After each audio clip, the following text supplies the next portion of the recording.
Hi, everyone. I'm Carli. And I'm Sophia. And this is Away She Goes, a podcast from her adventures. Each episode will help you feed your wanderlust with travel tips, stories, inspiration, and more.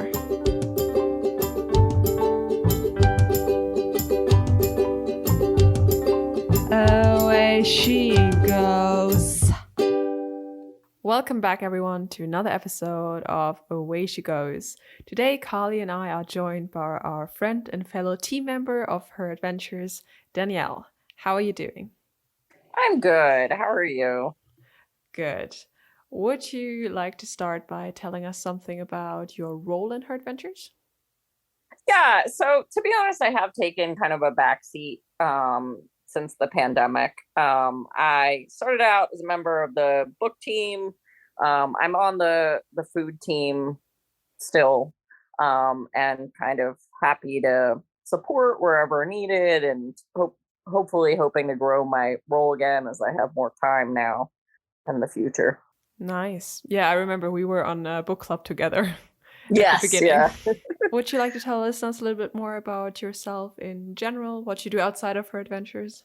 Yeah, I do a lot of things. But I live in Philly when I'm home, which is rare these days. But my primary job right now is I'm a pet sitter, and I also am a travel agent. I do kind of other gig work on the side. Although I'm often in Philly, I am rarely home because I'm staying at other people's houses. But sometimes I do travel and pet sitting. And of course, I hope to travel as a tourist whenever possible as well. I'm jealous of all of your jobs, honestly. Pet sitting, travel agent, love it all. Yeah, they're both fun. I really love doing all of it. I just work too much. So today we're going to talk primarily about Danielle's trip to Easter Island, which is very close to the top of my bucket list personally. So I'm very excited for this episode. So before we get into it, like we've done with some of our other destination episodes, Sophia and I are going to just share some facts about Easter Island before we get started. So Easter Island is a part of Chile, which is in South America. And it's located in the Pacific Ocean about 3,500 kilometers or 2,200 miles west of Chile. So it's a little island out in the middle of the ocean, way west of continental South America. It has a very small population of 7,750 persons as of 2017. And it was discovered, I use that term in quotes because there were already local people there. It's kind of like a Christopher Columbus situation, it sounds like. Yeah. Discovered, quote unquote, by Dutch Admiral Jacob Roggeveen on Easter Sunday in 1722, hence the name Easter Island.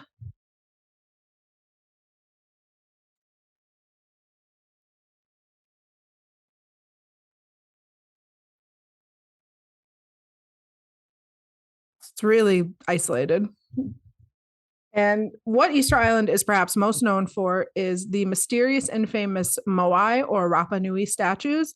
These are kind of like Stonehenge, where like nobody really fully completely knows like where they came from or how long they've been there. They're kind of just these mysterious big, I'm sure everybody who's listening has seen at least images of them.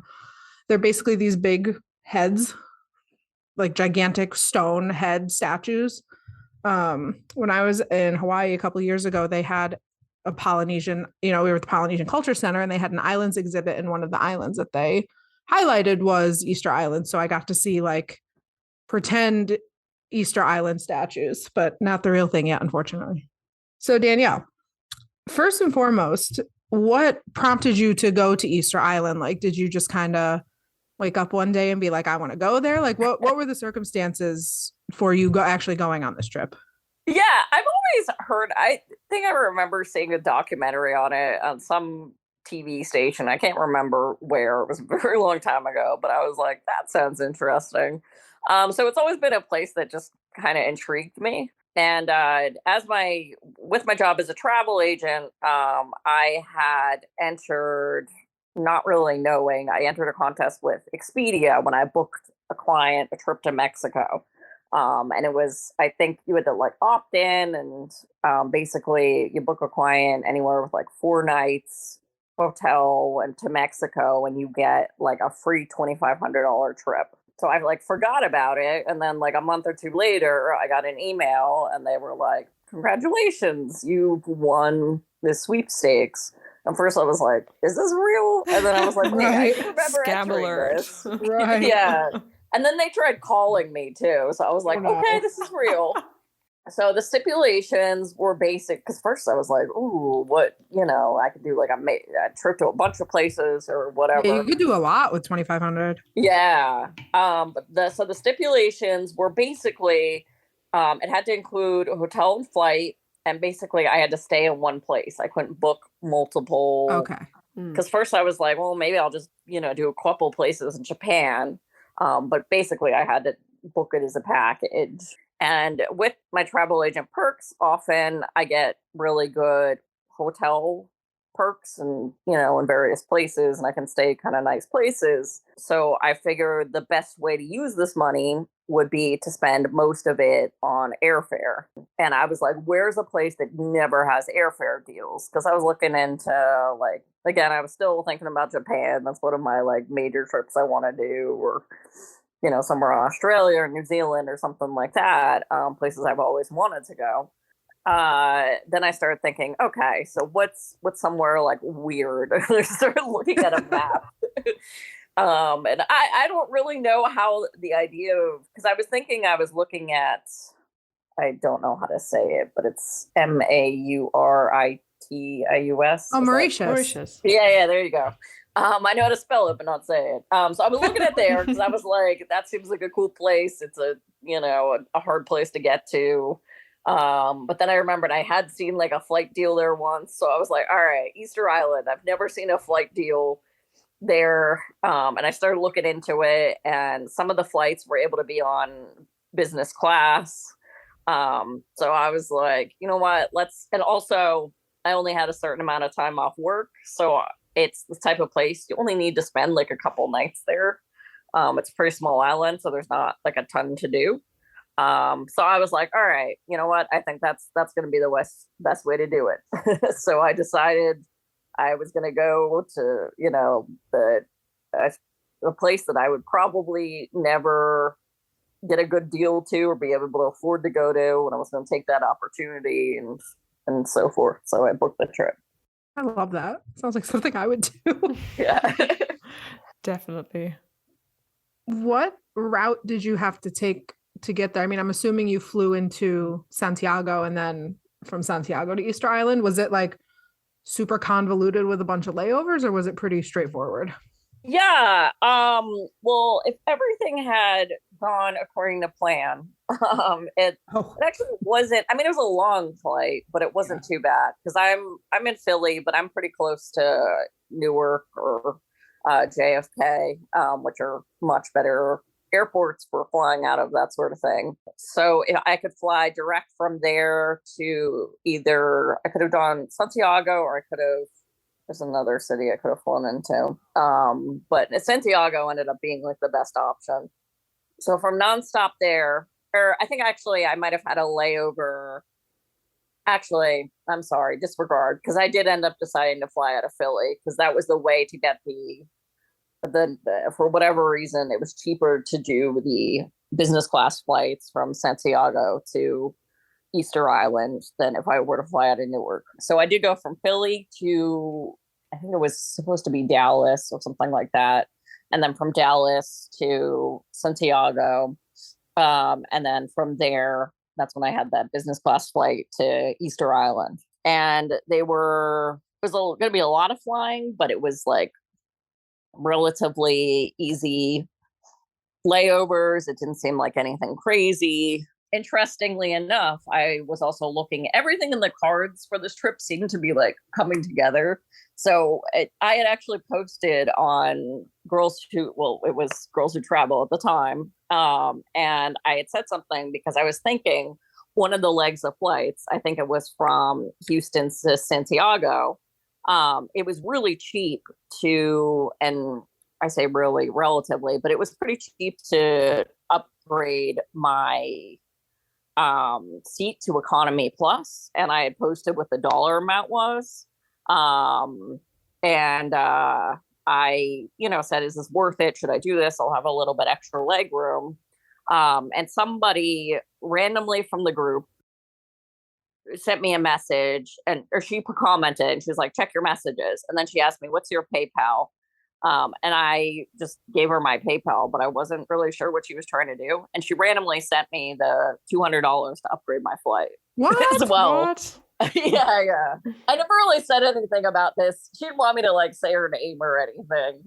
So I never really like made a post about this, but it was a complete act of like kindness from a random stranger. Was like, hey, I have extra money.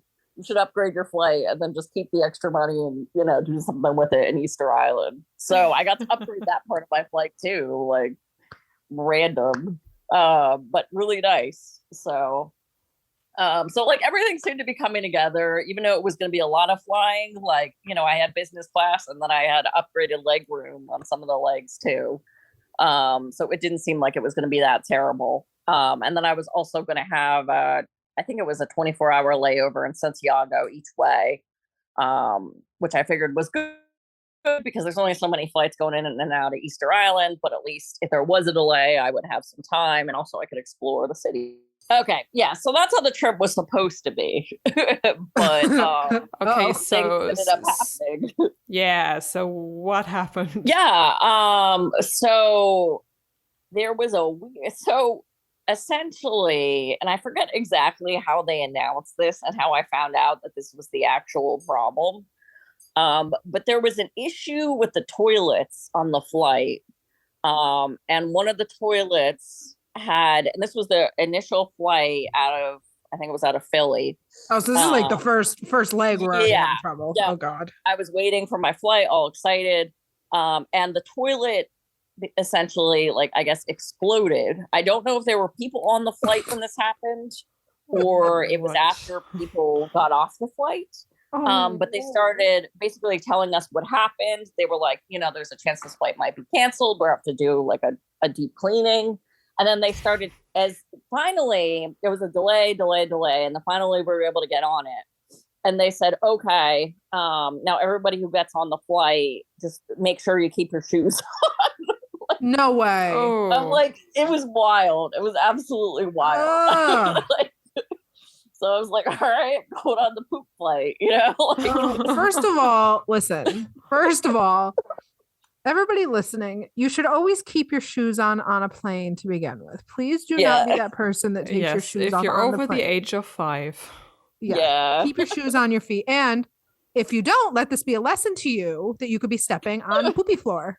So keep your shoes on. Thank you. Thank you for coming to my TED Talk. That's all. So finally we got on the flight. And then, how bad did it smell? Yeah, did it smell? It smelled like a little bit, but it wasn't. I was expecting much worse. Okay. So it was fine, and I was like, all right, taking the poop flight, whatever. This is just a bump on the road. And then something happened. There was some technical issue, or I forget what exactly the reasoning was. But after they boarded us, they ended up getting us back off the flight, and they were like, okay, this flight isn't leaving. Chaos ensued, because I had to make that first connection, and then I would really be screwed if I missed that connection when I was in Chile. But they gave us a hotel for the night, and then they ended up, it was a really late night, them trying to figure out how to reroute me, and it ended up being okay. But it was basically I was just going to have a short connection when I was in Chile, taking that flight to Easter Island. So I was like, oh God, okay, hopefully nothing else goes wrong. And I was trying to get my bag back because I had checked a bag. And the person behind the counter was like giving me a hard time, and they were like, well, your bag's gonna still go to your destination. And I was like, yeah, my destination's now a little different. I ended up taking like a different layover or whatever. And they were like, oh, it'll go to Santiago. You'll pick it up there. And I'm like, how? Like, I knew that this was not going to like work out. And I was like, I have no clothes for tonight. Like, and they were like, oh, it'll be fine. They were just kind of giving me a line. And the guy or the lady, whoever it was like, okay, well, you can wait a couple more hours and then like maybe we'll be able to get your bag back. And I was like, all right, I was so tired at that point. I was like, I'm going to go to the hotel and I'm going to hope for the best. Pretty sure I'm not going to end up getting my bag back. But I did have travel insurance and they did give me some money, like vouchers to buy stuff too. So I ended up, I don't think normally I have a change of clothes. I'm a little more organized, but if I have to check a bag just in case this happens. But of course, the one time I didn't, it was when I needed it. So I go to the hotel for the night. I have to buy, like, I use their vouchers to buy, like, the theme for this trip is I end up having clothes that say the name of every destination I go to. So I ended up like, actually, that must have been out of Newark. That I think I flew back into Philly, but I flew out at Newark because I ended up with like a New York shirt. Like, so, I go to the hotel and then the next day I get on the flight. Nothing goes wrong. So I'm like, okay, I have the layover. I end up like a day later, I end up in Chile, in Santiago, and I'm having like a couple hours before I catch my flight, and they told me to go and wait and hopefully my bag would be there. So I go to where my bag should be, and of course it never comes. So I'm like, all right, this is going to be terrible. So they tell me, oh, I have to go to the counter, and they tell me, they give us the address of where you're going and whatever. And I was like, all right, like, and it made it more difficult because it was, I think, a code share. Like, it was with Tam when I actually flew into Easter Island, but it was with like United the rest of the way. So that made it more complicated too. And it was like a whole thing. And that's also, they wouldn't give me any money up front for buying stuff. They were like, well, you have to contact the other airline. And I was like, well, you guys did this. Like, you put me on the poop plane. Like, and they were like, well, call this number. So I was like, great. So, and I knew I had travel insurance, so eventually I'd get reimbursed. But I was like, okay, I'm going to have to get clothes now or I'm never going to get it. I have a couple hours. And like, I didn't think there would be a ton of options and, in the airport. But when I get to Easter Island, like, I'm not like a super tiny person. So like, I don't know like what options of like plus size clothes there would be at Easter Island. And I expected if there were any, they would be incredibly expensive. So I was like, I just need to spend money, get whatever I can now in this airport so I have anything to wear when I get there. So this is why I have now like a wardrobe of clothes that says like Viva la Chile and like all this like dorky tourist. I have like hats and all this different stuff. And then like the only options for pants were incredibly expensive, like designer yoga pants. But what? they ended up very nice pants. And I still have them. So there's that. But the one is like, I call it my clown pants. Like, it's super colorful and bright, whatever. But I was like, this is pants. I'll need this. So I, have no idea when I'm going to get my bag. They say, oh, probably the next day. And I'm like, that's a lie. Like, who knows if I'm ever going to get my bag at this point? Like, I'll probably get it, but my trip might be over. But I was like, whatever, just taking it all by stride. I'm just going to do this and whatever. So I get on that flight, and that's the business class flight for the 5 hours or whatever. And, I have finally some like decent sleep on that flight. And then finally, that flight was the flight I was originally scheduled for. But, everything else in the last like days has been not according to plan. But I'm on that flight I'm supposed to be on. And I'd go to Easter Island. Jeez. Wow. That's a journey. Just like, I know that there's this saying like oh no, it's a German saying, damn it. Der Weg ist das Ziel. So like the way is the destination, so do they say, but it sounds similar. We have one here that's like, now I'm gonna misquote. It's not the journey, it's the destination, or it's the other way around. Yeah, it's not the destination, yeah. it's the journey. I don't remember. I think it's the journey, not the destination, or something like that. Yeah, something like that. One of those. Yeah, that's what I just kept saying too. I was like, well, this is just going to add to this adventure, this weird trip that I'm randomly on, that everything was kind of just weird. So I was ready to go, and I'm like, whatever. So and yeah. Dare I ask, was this you getting stranded, or did you get stranded another time? So that was me getting, okay. I guess me getting I was just stranded. making sure. Yeah. Okay. Yeah. So now when I got there, of course, the person who was supposed to pick me up didn't show up. Oh, and no. my flight, so my phone wasn't working when I got there. And I think eventually I got it to work, but signal's not great there. So I had to ask around, and I was just, and I mean, I don't know about that. I would even call that being stranded. It was just an hour of me trying to find people who knew people. And it's a small island. So everyone's like, oh yeah, I know this person. And then somebody called somebody, and eventually the transfer came, and I don't know what the deal was, but they got me. So, but it was just all right. And at that point I was just so freaking tired. I just wanted to go and, get my bearings and get to the hotel I was staying at. So that you finally got there, what was your favorite part about the Easter Islands? Yeah. So I got there, and so that night I had scheduled and I booked a lot of things in advance. I scheduled a night stargazing trip to go see the Moai under the stars. So they picked us up downtown and take us out in this field, and we were able to look at stuff in a telescope. And I was like, oh, that's this is cool. But we hadn't seen the monuments yet. And finally, we walked this way, and it's really beautiful with all the stars above. And but I'm like, you know what, this is all worth it. Whatever weird stuff happens, this is just a really cool experience that I get to do this. So honestly, it was just a great, the whole trip itself was great. I got to see a lot of really cool, I got to see, all the well-known Moai that I'd seen so many, pictures of, National Geographic things. And I got to have some really awesome seafood there. And I got to also see two different cultural shows, which were really neat. And that was something I was like, oh, this is kind of remotely interesting, but I was really worth it. I thought the music and the shows were really, really neat, and I'm glad I got to see them and I spent the money on them.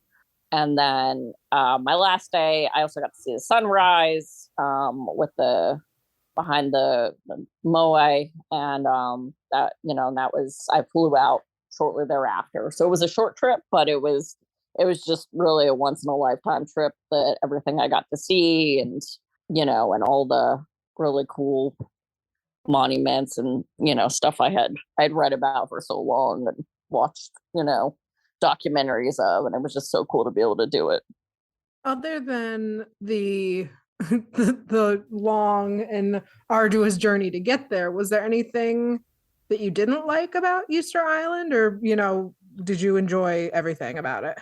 Yeah, so I mean, just everything's very expensive because it's an island. But I expected that. And I'm pretty sure, if I'm not mistaken, that credit cards weren't accepted most places. So that was something I had expected, but it was just a little stressful. I never love that when I know I don't have access to an ATM or whatever.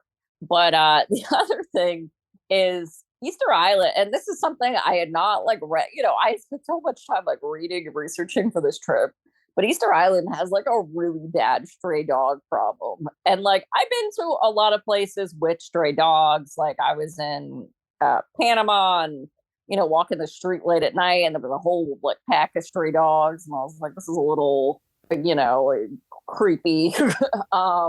But this was the first place that, one, the dogs were some of them were purebred giant dogs. There was a Great Dane Oh God. And there were just big dogs and like huskies and stuff. And like, they might have been mixes, but they were just like, they would just stroll the streets. And normally, like, when I've been places with stray animals, you'll see like one or two, and they're like mangy looking dudes, and they'll run away. But these guys were like walking down the sidewalk, like they owned the pool, like it was wild. Like I have photos of that too, but it was just very, they weren't like particularly friendly. Like sometimes stray dogs, they'll come up to you and you're like not supposed to pet them, but sometimes you do. But like these guys were intense. And like one night I got like a little bit lost going from one of the shows I went to back to the hotel, and I went down the long road, and this like husky looking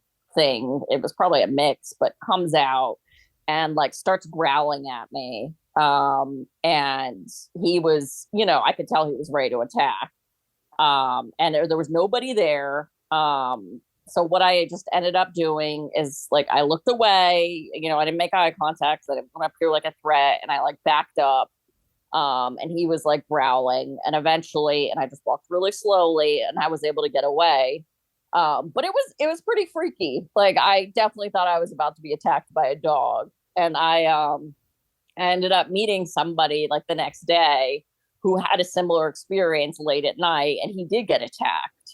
Oh my God. And he was like, he decided not to get like a rabies vaccine, but he was like debating if maybe he still should. And like, it's apparently like unknown. And I talked to like the host of the hotel, and they were like, yeah, or it was more like a Bed and Breakfast, but they were like, yeah, that happens sometimes. Like, the dogs here can be kind of vicious, and they're very territorial. And like, I love dogs, but that was freaky. And I've been in a lot of cities with stray dogs, or just like dogs that will just come up to you and kind of like live in the town. But these guys were like, they like owned the town.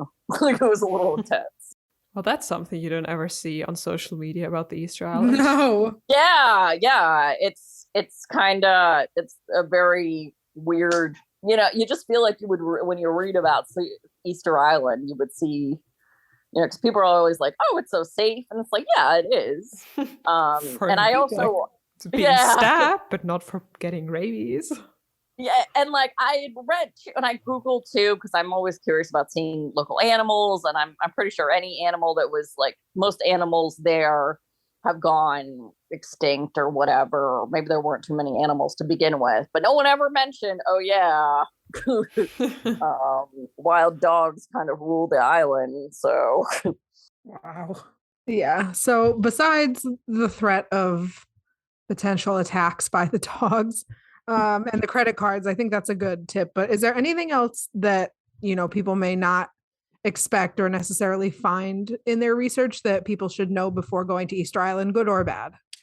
Yeah, so I would just definitely say bring, and this goes for anywhere, and this is something I knew and just didn't do, but always make sure you have a change of if you're checking a bag, make sure you have a change of clothes in your bag, and all the the basic necessities, and and especially your medications and things like that. They always say that, but just definitely do that. That's and thankfully that I had done. And anything really urgent I had in my carry-on. But if I had packed a little bit better, it definitely would have made the trip a little bit less stressful when everything went to hell. And also, I would recommend, and this goes for anywhere, and this is also the travel agent me speaking, but definitely get travel insurance, because when this was all happening, I was incredibly stressed out, but I was like, you know what, this, at least I know I'll be reimbursed for this eventually. If the airline doesn't get it together, then at least,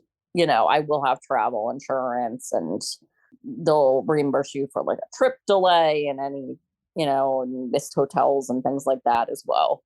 And that, this isn't really Easter Island specific advice, but it's just good advice to follow anywhere. Yeah, Easter Island already was on my bucket list, but I think it's moved up a couple of spots now in the past half hour or so. Danielle, thank you so much for coming on. Before we let you go, do you want to tell our listeners where they can find you on social media? Yeah, my Instagram for my travel / pet sitting stuff is Danielle's Destinations, one word. And I also have a Facebook page for my travels, and it's Danielle's Destinations. There is another Danielle's Destinations that's, I don't know, I think she's just a travel agent, but mine is travel agent and pet sitting. So, Two good things instead of just one. yes. Perfect. That's all for this episode. If you'd like more Away She Goes in your life, make sure to stop by heradventures.com/podcast. That's where you can fill out a form if you're interested in being a guest on the show. And you can also write to us at awayshegosgwt@gmail.com or leave us a message on our Google voicemail from any phone or computer at 1-563-503-6323. To follow our adventures, you can follow me on Instagram at Carli Sees the World. Carli is spelled Carli. You can also follow me at Sophia AEZ. Sophia is spelled Sophia. Away She Goes is part of Her Adventures, a community dedicated to radically redefining travel to be inclusive, sustainable, and empowering. You can learn more about Her Adventures, find travel tips and support, shop travel-themed items made by our members, and join our Facebook group with nearly 100,000 women all around the world. All at heradventures.com. We can't wait to connect and explore with you. Away she goes.